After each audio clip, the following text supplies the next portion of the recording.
തിരുവനന്തപുരം മേനംകുളത്ത് കോൺഗ്രസ് മണ്ഡലം കമ്മിറ്റി യോഗത്തിൽ സംഘർഷം. ഇന്നലെ വൈകിട്ട് നടന്ന മണ്ഡലം കമ്മിറ്റിയുടെ കുടുംബയോഗത്തിനിടെയാണ് യൂത്ത് കോൺഗ്രസ് നേതാവിനെ ഒരു കൂട്ടം പ്രവർത്തകർ മർദ്ദിച്ചത്.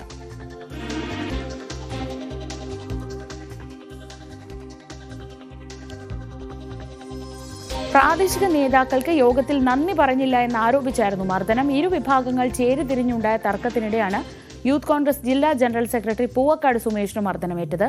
സുമേഷ് മെഡിക്കൽ കോളേജ് ആശുപത്രിയിൽ ചികിത്സ തേടി.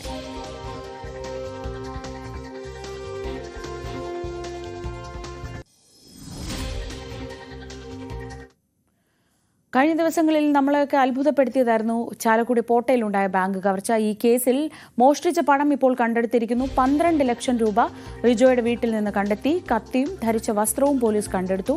കിടപ്പുമുറിക്ക് മുകളിലുള്ള ഷെൽഫിൽ നിന്നാണ് പണം കണ്ടെത്തിയത്. ഡാനി ഇപ്പോൾ വിവരങ്ങളുമായി. ഡാനി, ഈ 12 ലക്ഷത്തിന്റെ ബാക്കി കടം തീർത്തു എന്ന് പറയുന്നു. ബാക്കി 12 ലക്ഷം ഇപ്പോൾ കണ്ടെത്തുകയും ചെയ്തു. അതായത് ഇയാൾ പറയുന്നതൊക്കെ ഏതാണ്ട് വിശ്വസിക്കാമെന്നാണോ പോലീസ് കരുതുന്നത്? അതോ മറ്റൊരാളുടെ സഹായമില്ലാതെ ഇങ്ങനെ ഒരു കാര്യം എങ്ങനെ നടപ്പാക്കിയെന്ന സംശയം ഇപ്പോഴും ബാക്കി നിൽക്കുന്നുണ്ടോ? ശ്രീജ, അങ്ങനെ ഒരു സംശയം നിൽക്കുന്നുണ്ടെങ്കിൽ കൂടിയും ഇപ്പോൾ ഇയാൾ തന്നെയാണ് ഇതിലേക്ക് ഇത് തനിച്ച് നടപ്പാക്കിയതെന്നും മറ്റേ ഈ മോഷ്ടിച്ച അല്ലെങ്കിൽ കവർച്ച ചെയ്യപ്പെട്ട പണം അത് വിനിയോഗിച്ച രീതിയുമെല്ലാം ഇയാൾ പറഞ്ഞത് വളരെ കൃത്യമാണ്. അതുകൊണ്ട് മറ്റ് കാര്യങ്ങളില്ല. ഇയാൾ അത് നടപ്പാക്കി എന്നതേ ഉള്ളൂ. ചില സമയത്ത് സംഭവിക്കുന്ന പോലെ തന്നെ ഇയാൾ അത് വളരെ കൃത്യമായി ആസൂത്രണം ചെയ്ത് നടപ്പാക്കി എന്ന് തന്നെയാണ് പോലീസ് കരുതുന്നത്. അതിനൊരു പ്രധാനപ്പെട്ട ഒരു കാരണം എന്ന് പറയുന്നത് ഈ മോഷ്ടിക്കപ്പെട്ട പണം അത് വളരെ കൃത്യമായിട്ട് തന്നെ അതിന്റെ ബാക്കി കൂടി കണ്ടെത്തി എന്നതാണ്. ഒപ്പം മറ്റൊന്ന്, ഇയാള് കടം വാങ്ങിയ ഒരു ആളുണ്ടായിരുന്നു. അന്നനഗർ സ്വദേശിയായി നിന്ന് 2,90,000 രൂപ ഇയാൾ നേരത്തെ കടം വാങ്ങി. അത് തിരിച്ചു കൊടുത്തിരുന്നു. കഴിഞ്ഞ ദിവസങ്ങളിൽ തിരിച്ചു കൊടുത്തിരുന്നു. ഈ പണം ഇന്നലെ രാത്രി ഇയാൾ ഈ അന്നനഗർ സ്വദേശി ചാലക്കുടി ഡിവൈഎസ്പി ഓഫീസിലെത്തി ഈ പണം തിരികെ ഏൽപ്പിച്ചിട്ടുണ്ട്.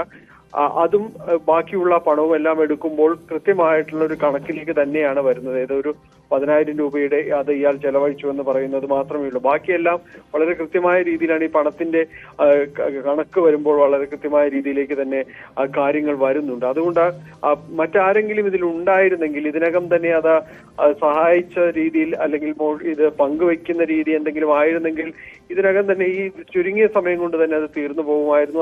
അല്ല എന്നുണ്ടെങ്കിൽ കൂടുതൽ തുക മോഷ്ടിക്കപ്പെടുമായിരുന്നു. അതെല്ലാം തന്നെ പോലീസ് ശരിവെക്കുന്നുണ്ട്. അപ്പൊ നിലവിലെ ഒരു സാഹചര്യങ്ങളെല്ലാം തന്നെ റിജു ആന്റണിയിലേക്ക് തന്നെയാണ് ഇത് ചുരുങ്ങുന്നത് എന്നാണ് മനസ്സിലാക്കുന്നത്. ഇന്നിപ്പോൾ ബാങ്കിൽ എത്തിച്ച് തെളിവെടുപ്പ് അടക്കമുള്ള കാര്യങ്ങൾ പൂർത്തീകരിക്കുന്നുണ്ട്. ആ നടപടികളുമെല്ലാമായിട്ട് മുന്നോട്ട് പോകുന്നു. പോലീസ് ഇന്നലെ നടത്തിയ പരിശോധനയിലാണ് ഈ തുക അടക്കം കണ്ടെത്തിയത്. ഇയാളുടെ വീട്ടിൽ നിന്ന് തന്നെയാണ് ആ തുക കണ്ടെത്തിയത്. ഒപ്പം ഈ കത്തിയും അതോട് ഇതിന് ഉപയോഗിച്ച വസ്ത്രങ്ങള് ഇതെല്ലാം തന്നെ ഇയാളിൽ നിന്ന് കണ്ടെടുത്തിട്ടുണ്ട്. ഒപ്പം ഇയാളുടെ പണം കിടപ്പുമുറിക്ക് മുകളിലുള്ള ഷെൽഫില് ആണ് സൂക്ഷിച്ചിരുന്നത്. ഇതെല്ലാം കൃത്യമായിട്ട് അയാൾ പറയുകയും ചെയ്തത്. കാരണം പോലീസ് ഇയാളിലേക്ക് എത്തി എന്ന് മനസ്സിലായപ്പോൾ ഒന്നും ഒളിച്ചു വെക്കാനില്ലാത്ത വിധം ആ പോലീസിനോട് ഇയാൾ സമ്മതിക്കുകയായിരുന്നു. കാര്യങ്ങൾ വളരെ കൃത്യമായി ക്രമമായി വിശദീകരിക്കുകയായിരുന്നു. എന്തുകൊണ്ട് താനിത് ചെയ്തു, തന്റെ കടം, അതിൽ മറ്റു വഴികളില്ല, മറ്റു കാര്യങ്ങൾ അതെനിക്കറിയില്ല, അതുകൊണ്ട് ഈ രീതിയിലേക്ക് ഒരു പ്ലാൻ ചെയ്തു, അത് കൃത്യമായി നടപ്പാക്കി എന്നത് തന്നെയാണ്. പോലീസും ഇപ്പോൾ ആ രീതിയിലേക്ക് തന്നെയാണ് എത്തിയിരിക്കുന്നത്. മറ്റാരുമില്ല. കൃത്യമായി ഇയാൾ അത് നിരീക്ഷിച്ച ഈ ചുറ്റുപാടും ബാങ്കും അതിന്റെ സമയവും എല്ലാം കുറെ നാളുകൾ കൊണ്ട് തന്നെ മനസ്സിലാക്കിയെടുത്തതിന് ശേഷമാണ് ഇയാൾ നടപ്പാക്കി എന്നതാണ്.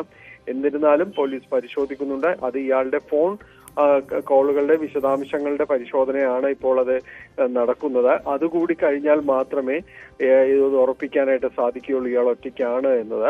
ഫോൺ കോളുകളുടെ വിശദാംശങ്ങൾ കൂടി പരിശോധിക്കുകയാണ്. ഇന്ന് ഉച്ചയ്ക്ക് ശേഷം കോടതിയിൽ ഹാജരാക്കും. ശരി ഡാനി. ഡാനി പോളാണ് വിവരങ്ങൾ നൽകിയത് കൊച്ചിയിൽ നിന്ന്. രാഷ്ട്രീയ പ്രേരിതമാണ് സമരമെന്ന് ആരോപിച്ചു